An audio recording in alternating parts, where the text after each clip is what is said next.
Environmental protection department के ताउन से पाकिस्तान में पहला एंटी स्मोक टावर कायम कर दिया गया है। ये टावर क्यों कायम किया गया है, इसको कायम करने का मकसद क्या है, लाहौर के किस मकाम पर इसको नस्ब किया गया है, पंजाब गवर्नमेंट का इस हवाले से क्या कहना है, ये टावर किस टेक्नोलॉजी पर काम करेगा और फी घंटा कितनी रफ्तार से चलेगा, ये सब कुछ आपको मैं बता रही हूँ आज की इस वीडियो में। सबसे पहले तो पाकिस्तान में आबादी के लिहाज से दूसरा बड़ा शहर लाहौर है और लाहौर इन दिनों स्मोक की जितनी लपेट में है वो किसी से ढका छुपा नहीं है। सबको मद्देनजर रखते हुए एनवायरमेंटल प्रोटेक्शन डिपार्टमेंट ने एक प्राइवेट कंपनी से पार्टनरशिप करके, जो कि इस्लामाबाद बेस्ड कंपनी है, उससे पार्टनरशिप करके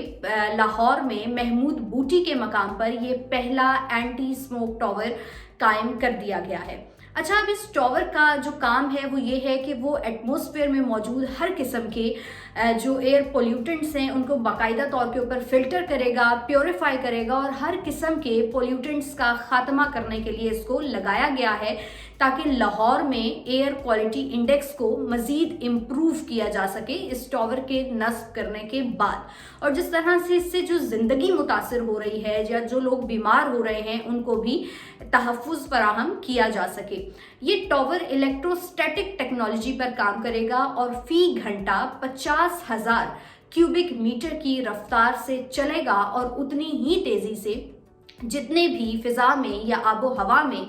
जितने भी केमिकल्स होंगे या जितने भी पोल्यूटेंट्स होंगे उनको तेज़ी के साथ उसी रफ्तार से बाकायदा तौर पर एलिमिनेट करेगा, रिड्यूस करेगा और कोशिश ये की जाएगी कि उनको ख़त्म भी कर दिया जाए ताकि जो लाहौर का एयर क्वालिटी इंडेक्स है वो इम्प्रूव हो जाए और जितने भी हमने देखा कि हालिया दिनों में उससे नुकसानात हुए हैं उनको भी कम से कम किया जा सके।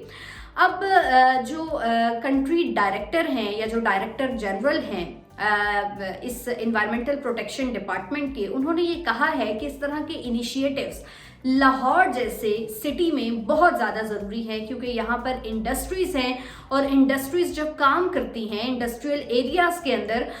बहुत ज़्यादा पोल्यूशन होने के बायस मुश्किलात का सामना है, ना सिर्फ शहरियों को बल्कि इससे बाकी भी हर चीज़ बहुत बुरी तरह मुतासर हो रही है। तो उन्होंने ये कहा है कि हम इस इनिशिएटिव को सराहते भी हैं और हमारी जो ख्वाहिश है वो यही है कि इस इंडस्ट्रियल एरिया के अंदर, क्योंकि जहाँ पर ये महमूद बूटी के मकाम पर नस्ब किया गया है वो भी एक इंडस्ट्रियल एरिया ही है, तो इसको मज़ीद कायम किया जा सके ताकि लाहौर के जो क्वालिटी इंडेक्स है उसको मज़ीद से मज़ीद तर इम्प्रूव किया जा सके। जो हमने पंजाब गवर्नमेंट की तरफ से अनाउंसमेंट सुनी है वो ये आई है कि पंजाब गवर्नमेंट ने ये कहा है कि 15 दिनों का फ्री ट्रायल होगा इस टावर का और अगर तो बेहतरीन रिजल्ट सामने आते हैं, इफ़ेक्टिव है, ये मौसर इसके असरात हैं और मौसर इसके नताइज हैं, तो फिर हमारी ये कोशिश होगी कि मज़ीद टावर्स को भी नस्ब किया जा सके ऐसी ही कंपनीज़ के साथ पार्टनरशिप करके ताकि लोगों को हम सहूलियात मुहैया कर सकें। सो ये एक बहुत अच्छा इनिशिएटिव है, इस तरह के टावर्स कायम होने चाहिए। और लाहौर जो कि हम देख रहे थे कि पिछले दिनों इंडेक्स एयर क्वालिटी में उसका जो नंबर था वो 5वां या 6ठा था और अभी 2 दिन पहले लाहौर का जो नंबर है वो डायरेक्टली फर्स्ट नंबर हो गया है। तो ये एक बहुत ही जाहिर है कि तशवीशनाक सूरत हाल है और ऐसे में अगर इस तरह के इकदामात किए जाते हैं तो ये इकदामात सराहे भी जाएंगे और बहुत अच्छे इकदामात भी हैं। उम्मीद है कि इस तरह के और टावर्स को नस्ब किया जाएगा लाहौर और लाहौर के बाद दूसरे इलाकों में भी ताकि जो एयर क्वालिटी इंडेक्स है उसको इम्प्रूव किया जा सके। बहुत शुक्रिया। नई वीडियो लेकर आपकी खिदमत में हाजिर होंगे। अपना ख्याल रखिए। अल्लाह हाफिज।